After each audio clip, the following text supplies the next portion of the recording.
pamahalaan para makuha yung kalayaan. Pwede natin itong gawin sa marahas o mapayapa na paraan. Pwede kang sumulat na nakakamulat sa taong bayan. Pwede ka rin gumamit ng armas at mga paglaban hanggang sa kamatayan. Si Apolinario Mabini, itong dalawang paraan kanya ng pagsama at pagsabay, nagawa niya sugatan ng mga kalaban na pluma lang yung hawak ng kanyang kamay.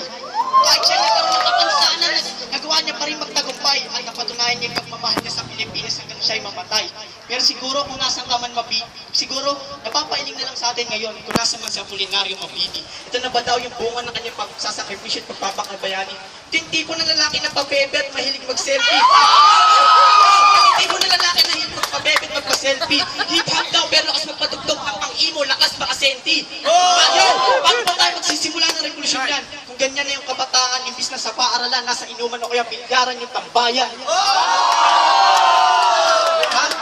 Kasi mananatili itong malupit kahit ako'y magkaroon ng kapansanan, kahit malumpu ako, katulad ni Mabini, ikaw lang ay aking tatapakan.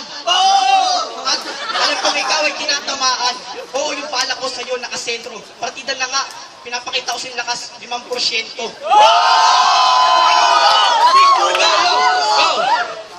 Yo! Ngayon, ibahin mo ako sa'yo. Ako yung may pinag-aralan na ghetto. Hindi ko hanap ng kasikatan, hanap hindi dito respeto. Tay!